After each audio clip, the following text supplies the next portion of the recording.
श्री कृष्ण की पत्नी, उनका सबसे बड़ा हथियार सुदर्शन चक्र और उनका वाहन गरुड़, तीनों ने किया अहंकार। जानिए एक वानर ने कैसे तोड़ा तीनों का घमंड।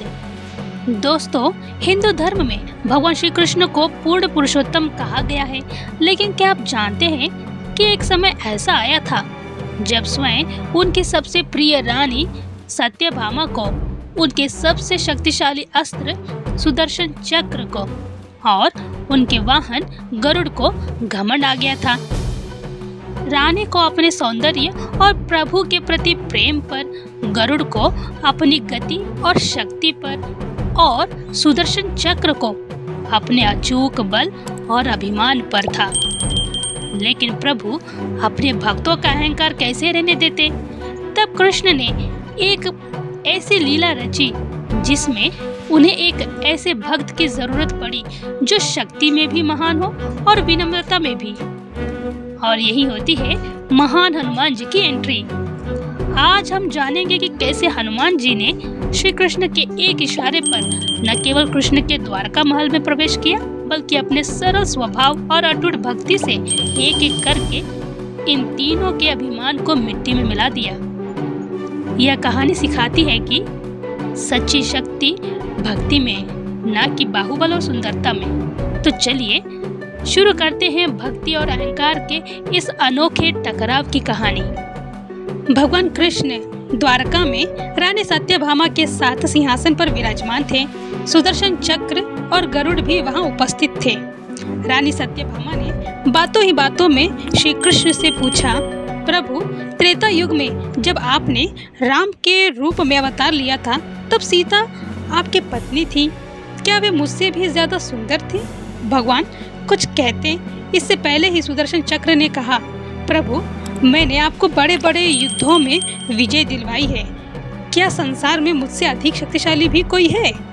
इधर गरुड़ से भी नहीं रहा गया, वे बोले, प्रभु, क्या इस संसार में मुझसे अधिक तेज गति से कोई उड़ सकता है? भगवान तीनों की बातें सुनकर मुस्कुरा दिए। वे समझ गए कि तीनों को अपने अपने गुणों का अभिमान हो गया है। इनके अभिमान को नष्ट करना आवश्यक है।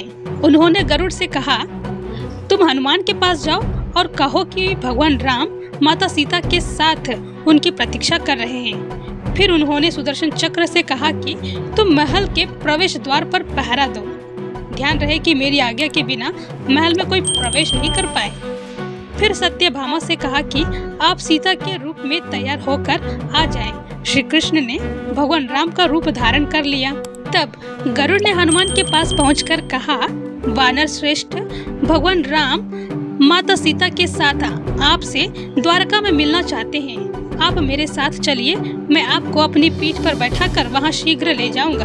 हनुमान ने कहा, आप चलिए, मैं आता हूँ। गरुड़ ने सोचा, यह बूढ़ा वानर पता नहीं कब तक पहुँचेगा, मैं तो द्वारका चलता हूँ। महल में पहुंचकर गरुड़ देखते हैं कि हनुमान तो वहाँ पहले से ही प्रभु के सामने बैठे हैं। गरुड़ का सिर लज्जा से झुक गया। श्री राम के रूप में कृष्ण ने हनुमान से कहा, पवन पुत्र, तुमने महल में कैसे प्रवेश किया? क्या तुम्हें किसी ने रोका नहीं? तब हनुमान जी कहते हैं, हनुमान ने अपने मुंह से सुदर्शन चक्र को निकालकर प्रभु के सामने रख दिया और कहा, प्रभु, आपसे मिलने से रोकने के लिए इस चक्र ने प्रयास किया था, इसीलिए इसे मैंने अपने मुंह में रख लिया था और आपसे मिलने आ गया। मुझे क्षमा करें। इस तरह चक्र का अभिमान ही टूट गया। अंत में हनुमान ने हाथ जोड़ते हुए श्री राम से कहा, हे प्रभु, आज आपने किसे इतना सम्मान दे दिया है कि वह माता सीता के स्थान पर आपके साथ सिंहासन पर विराजमान है। तो इस तरह रानी सत्यभामा, गरुड़ और सुदर्शन चक्र तीनों का गर्व चूर चूर हो गया। वे तीनों समझ गए कि भगवान ने उनका अभिमान दूर करने के लिए ही लीला रची थी। वे तीनों भगवान के चरणों में झुक गए। अगर स्टोरी पसंद आई हो तो चैनल को सब्सक्राइब करना ना भूलें। हनुमान जी द्वारा रानी सत्यभामा, सुदर्शन चक्र और गरुड़ का घमंड तोड़ने की यह कथा आधुनिक जीवन की 3 सबसे बड़ी समस्याओं का समाधान बताती है। पहला, अहंकार, दूसरा दिखावा और तीसरा व्यर्थ की प्रतिस्पर्धा। सुदर्शन चक्र का अहंकार यह हमारे कार्यस्थल या समाज में हमारी ऊंची पदवी, बड़ी गाड़ी या प्रभाव का प्रतीक है। सबक हमें याद रखना चाहिए कि हमारा पद हमें शक्ति देता है, लेकिन वह पद हमेशा के लिए नहीं है। अहंकार हमें अपने साथियों और सहभागियों से दूर करता है। हनुमान जी की यही विनम्रता हमें सिखाती है कि विनम्रता ही सच्ची शक्ति है। गरुड़ का अहंकार जो तेज गति और सफलता का घमंड देता है, यह उस व्यक्ति का प्रतीक है जो अपनी तेज करियर ग्रोथ, अधिक पैसा कमाने की क्षमता से अपनी बुद्धि पर घमंड करता है। सबक हमें यह बताती है कि हम अपनी तेज गति पर घमंड करते हैं, लेकिन हनुमान जी यह दिखाते हैं कि गति से ज्यादा जरूरी है लक्ष्य के प्रति समर्पण। हमारी भागम भाग जीवन में अगर विनम्रता और भक्ति यानी कि समर्पण नहीं है तो हम अपनी गति से केवल थकान ही महसूस करेंगे। और रानी सत्यभामा का अहंकार जो भौतिक चीजों, सौंदर्य का घमंड का प्रतीक है। यह हमारे सोशल मीडिया पर मिलने वाले लाइक्स, हमारी महंगी चीजों या हमारे आकर्षण और पहनावे का प्रतीक है। सबक बाहरी दिखावा क्षणिक होती है।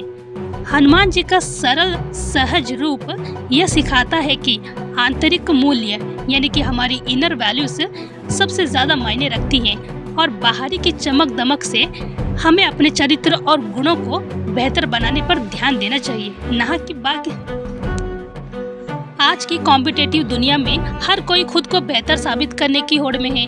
यह कहानी हमें सिखाती है कि जब इतने शक्तिशाली पात्र सुदर्शन चक्र गरुड़ भी घमंड से मुक्त नहीं हो पाए तो हम क्या हैं।